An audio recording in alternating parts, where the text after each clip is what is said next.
Hey guys, it's Genevieve. Welcome to or back to my channel. I am just totally blown away right now by the fact that my channel has gone up like basically 100 in the last 20 days. That is just insane to me. Thank you to literally every single one of you that has clicked that subscribe button. It means more than you know to me. Like, I can't even put it into words like this. I know that my channel is still so small and it has so much room for growth, but it still just means so much to me that there's other people like literally from all over the world that want to support me and want to help me achieve my dream life. Like, it's insane and I love it. So today we are going to be talking through all of the amazing healthy habits that I have adopted into my life that have totally changed my life, or at least just added immense value into my daily routine. I think that if you were to try any of these habits out yourself, I think that you would totally see the benefit in them, and I really hope that you do take this video as a friendly little reminder to perhaps give some of these a shot. I know that some of them are a little bit more on the basic side, and I know that some people also talk about them a lot, especially on YouTube. I know that we also as humans have a tendency to push some things off if we don't think that we want to do them. But give it a shot, because I promise you, you're gonna see some sort of positive impact in your life just by giving some of these a shot. So anyway, I'm gonna stop rambling and let's get straight into the video. So the first one is definitely the most basic one. It's the one that practically every single healthy habit video on YouTube probably mentions, but I'm just gonna go ahead and add my video to the list because waking up early has totally changed my life. I said it. There it is.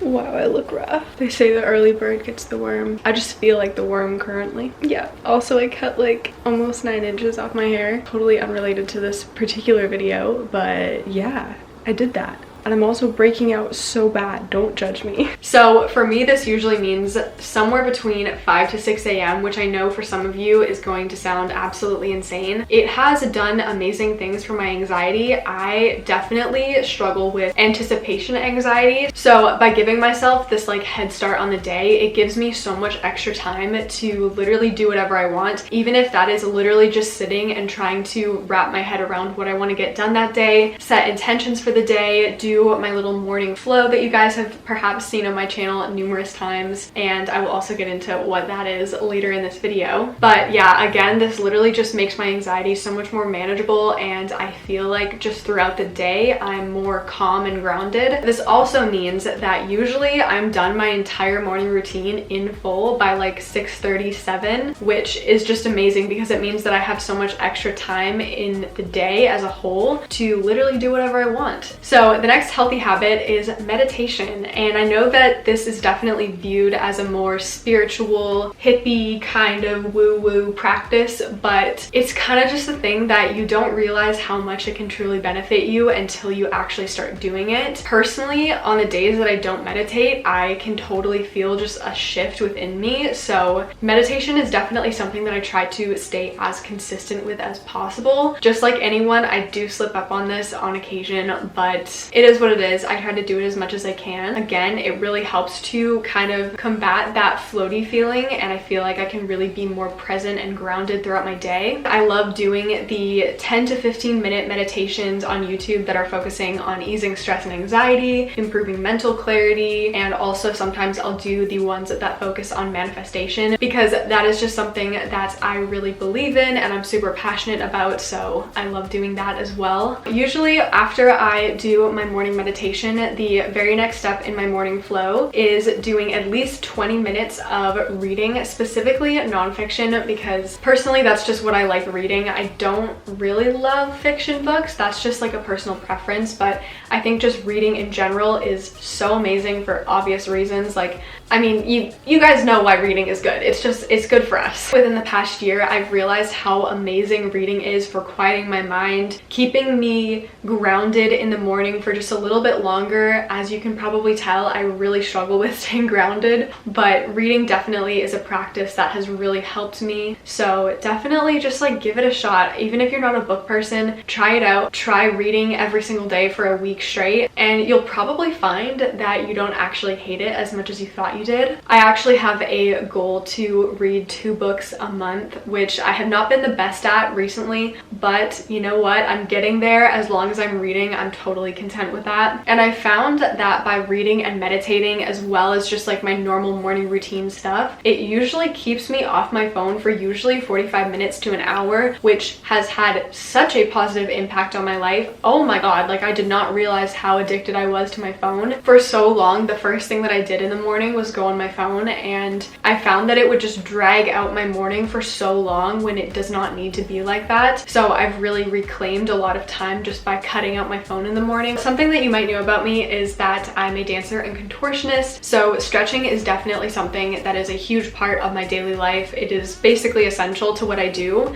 and I feel like especially at the beginning of a new year, so many people set workout goals, but I feel like the more mundane kind of chill movement is very often overlooked, and I think that by setting a goal to have daily movement as a part of your healthy habit routine is honestly, in my opinion, much better than setting a daily workout goal, because sometimes you're just going to want to go for a walk and do something a little bit more chill and low key. But nonetheless, sometimes I will do my physio exercises, sometimes I will add on a stretch, sometimes I will also do a workout. It all really depends on the day. Sometimes I also have like set classes that I go to, but really just as long as I am moving my body in one way or another throughout the day, that is just very important to me. If you are interested in how I train, I will put a couple videos up in the eye for you to check out. I actually think it's this side. I could be wrong, but anyway, it'll be in the eye. I have multiple stretching routines. I have some training routines. I also have day in my lives that feature some of my training, so definitely just do a little look through my channel and see if you can find stuff that interests you. Okay, the next one is a food-related healthy habit, and that is plain over processed, which is actually a phrase that I am stealing from Earthy Andy. Definitely check her out if you are wanting some food inspo,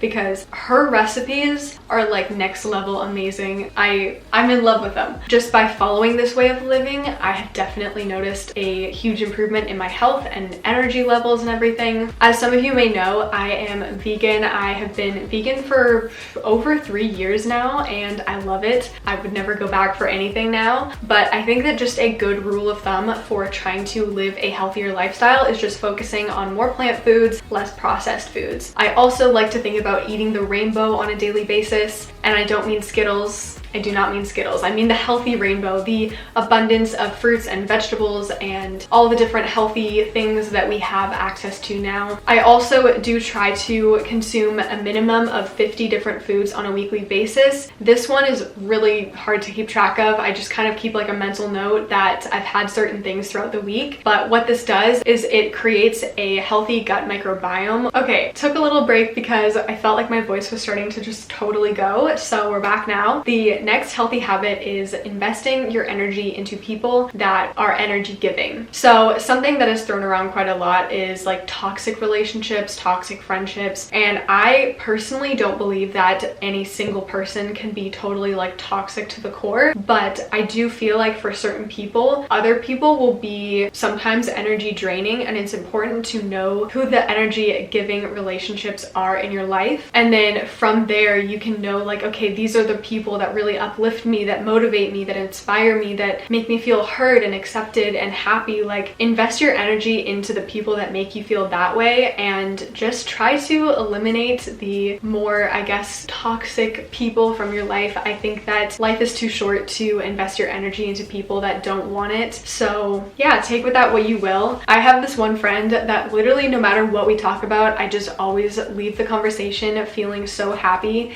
and so energized, and literally just like I can do anything, and that is just the best feeling in the world, and I think that everyone deserves to have a friendship like that. So really just think about where you're investing your energy and what feels best for you and what feels most aligned in your life. Who is going to help you be a better person? Who's going to help you be the best version of yourself? And just try to direct as much energy as you can into those relationships. So this next healthy habit is a little bit of a unique one, and if you're not into like bullet journaling, you might not know what this is. I track my moods, and this has been a huge thing for me because personally I can just lose sight of things quite quickly, and if I have one bad day, then I kind of build it up in my head to view my whole week as being bad. And I think that by tracking my mood, it really allows me to like compartmentalize compartmentalize. I always struggle saying that word. It just helps me see the bigger picture and see that I actually only had one bad day, and even that, it was probably just one bad moment. And I feel like sometimes we just need these like simple reminders that we've actually had a really good week, or we've actually had a really good month. And basically, depending on how I was feeling that day, I will color in one section with the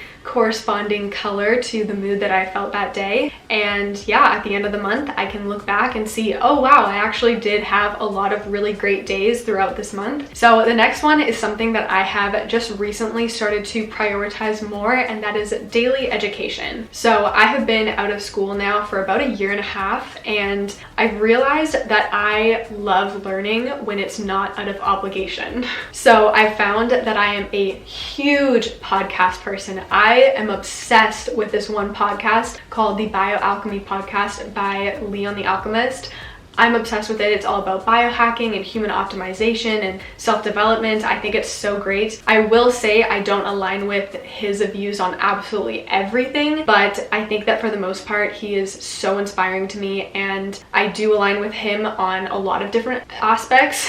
So I definitely recommend that podcast if you are looking for something like that. But just in general, I've tried to prioritize watching more documentaries, reading more articles, researching different things that I'm interested in, and really just finding different ways of learning, whether that's through reading or looking online. Just wherever I can, I try to absorb some information. This has just really helped me expand my mind and feel more passionate about education. And going along with my mood tracker, another habit that I have is having a habit tracker. So I think that if you take anything away from this video, let it be this tip, because no matter what habits you have, you can create a habit tracker with them, and you can kind of just keep track, obviously, of how many days out of a month you did that habit. I also pair this along with the whole 2-day rule that I have referred to on my channel before. And basically what that is I just try to not go more than 2 days without doing a habit. So again, I keep this in my bullet journal, so then every single day after I complete a habit, I can go through and cross off the day that I did that habit, and then I can just look back at the end of the month and see how productive I was. I think this is a great motivator and a great way to hold yourself accountable. I mean, there's literally a tracker for everything. I highly recommend just like looking on Pinterest and finding a habit tracker of some sort that works for you. So the last healthy habit that I'm going to share with you today is one that goes hand in hand with my first habit, and that is going to bed earlier, because if you're waking up earlier, you've got to make up for that sleep. So I actually try to get in bed by like 9, which I know sounds insanely early, and I know that it is, but keep in mind that it usually takes me about an hour to an hour and a half to like properly fall asleep. So usually I'm asleep by like 10 or 10:30 anyway, but I still feel like that's early compared to some people. So definitely trying to get the full 8 hours that we need is so important, because I actually learned through the Bioalchemy podcast that getting enough sleep and getting enough good quality sleep can actually be so intertwined with our overall lifespan. So I also try to avoid blue light before I go to bed. I know that this is something that is talked about quite frequently online. So usually I'll just like chill in bed. I will read a little bit more and just do that until I fall asleep. I'm going to leave the video off here. I hope you enjoyed watching. Definitely comment down below what your biggest takeaway was from this video. I'd love to hear it. If you enjoyed today's video, make sure to give it a thumbs up and subscribe. You can tick the bell icon to get notified every time I upload a new video, and you can also follow me on Instagram at genevieve.mason for more of my content. So with all that being said, I will talk to you soon. Bye!